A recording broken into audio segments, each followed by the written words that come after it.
Does the world of AI ever feel a little chaotic? You've got all these terms flying around. Agents, RAG, embeddings, and it feels like you're just supposed to get how it all fits together. Well, today, we're going to bring some serious order to that chaos. So here's our game plan. First, we're going to tackle that AI chaos head on. Then I'm going to introduce you to this really cool new framework, the AI periodic table. From there, we'll break down the most important elements, see how they combine to create these powerful reactions, and then we'll put it all to the test with a real-world case study on the Anven AI ecosystem. It's going to be great. All right, Section 1, Taming AI Chaos. Let's just set the scene here. I mean, we are getting bombarded with new AI terms literally every single day. And what we really need, it isn't just more definitions, right? It's a mental model, a way to actually make sense of all of it. Agents, RAG, embeddings, guardrails. I mean, you see these terms everywhere, but what's the deal? How do they actually relate to each other? Are they, I don't know, competitors? Do they work together?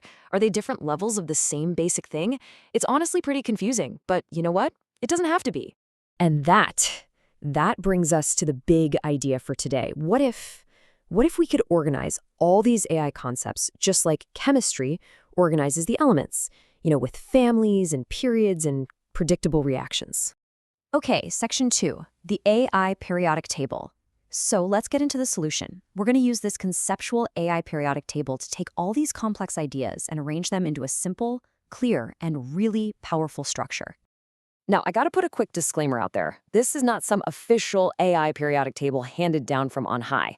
Think of it as a mental model, a really, really powerful framework for decoding basically any AI architecture or product you're ever going to come across. Okay, here it is in all its glory, and it's set up just like the real deal. So the rows, they show increasing levels of complexity. We're starting with the simplest stuff, the primitives up at the top, and then we build all the way up to deployment systems.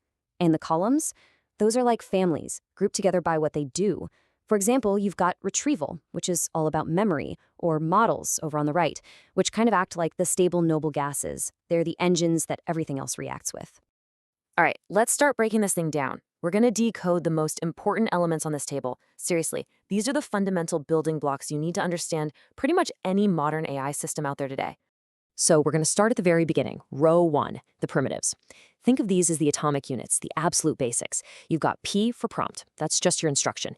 You've got IM for embeddings. Now that's how AI turns text into numbers so it can actually grasp meaning. And then you've got LG for the large language model itself. That's the engine. And here's the kicker. Almost everything else is just some clever combination of these three. Okay, so now let's see how these primitives start combining. A perfect example is RAG, which stands for Retrieval-Augmented Generation. RAG is all about orchestration. First, it retrieves relevant information from some kind of knowledge base, and then it asks the LLM to generate an answer based on that specific info. You guys, this is the absolute key to preventing hallucinations and getting factual, grounded responses from an AI. And here's what that looks like in the wild. This is a system from Anven, and you can see them putting that RG element to work. It's super clear, right? The user query comes in, the system pulls relevant context from a vector database, and only then does it go to the model. That's the secret sauce for getting a knowledge-grounded response. All right, let's move down the table to a deployment-level element, AG, for agent. Now, an agent is a huge leap forward. It's not just sitting there reacting to you, it's acting autonomously. It uses this think, act, observe loop to make a plan, use tools, and work towards a goal until it's actually finished.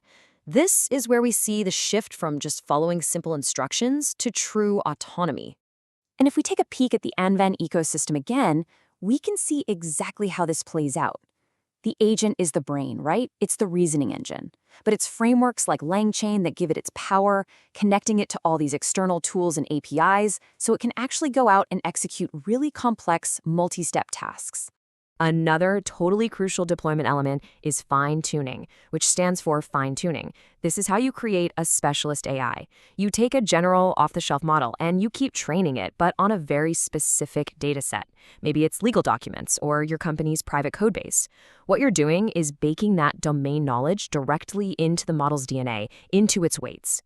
And the big takeaway here is that you don't have to retrain some giant billion-dollar model from scratch. Companies like Anven are using these super efficient methods like parameter-efficient fine-tuning, or PEFT. Techniques like QLoRa are amazing. They work by only updating a tiny fraction of the model's parameters. And that lets them create these highly specialized models, sometimes even on consumer-grade hardware. This makes custom expert AI so much more accessible. Okay, so now that we get the key elements, let's look at how they combine. This is where the magic happens. We're moving into what we're calling AI reactions.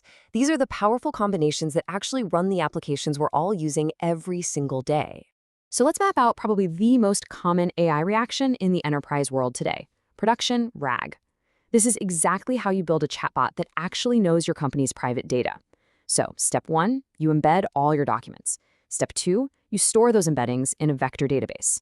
Then when a user asks a question, you query that database to find the relevant stuff, you augment the prompt with that retrieved context, and finally, you have the LLM generate an answer. Simple as that. And boom, here is that exact 5-step reaction visualized perfectly in Anven's architecture. You can see the whole flow. The user query kicks things off on the left. It hits the vector DB for storage and retrieval. You get that context injection and then the final generation. I mean, it's a textbook real-world example of that orchestrated pipeline in action. All right, now for the payoff. Let's use our new periodic table to decode a real-world AI platform, Anven. This is an ecosystem built by Treecapital AI specifically for enterprises that need total data autonomy and control. Right away, we can start mapping their products directly to our table. Look at their ANVN1 model. It's tech-centric, it's quantized for efficiency on edge devices. That's a perfect example of an S, or small model. Then you have ANVN 1.1, which can process both text and images. Well, that's a classic M, or multi-model model. But when we look at their entire platform, it's not just one element, is it? It's a complex, beautifully engineered reaction. They're combining Retrieval-Augmented Generation, RAG, with precision fine-tuning, FT, multimodal models, MM, and these agentic workflows, AG, and it's all being orchestrated by a framework, FW, like LangChain. See? The periodic table makes this incredibly complex architecture instantly understandable. So why does any of this matter? Why is building these structured systems so important? Well, it's about a really fundamental shift. We're moving away from this generic, probabilistic, kind of cloud of smoke AI towards engineered, deterministic, and sovereign systems. It's really the difference between an unpredictable science experiment and a reliable, trustworthy enterprise tool. And at the end of the day, this framework isn't just about understanding one company. It's a tool you can use to analyze any AI product or demo or pitch that comes your way. You can start to see what elements they're using, how they're combining them, and maybe even spot what's missing from their reaction. So here's my challenge to you. The next time you see a new AI feature or a cool new startup, try mapping it to this table. Ask yourself, what elements are they using?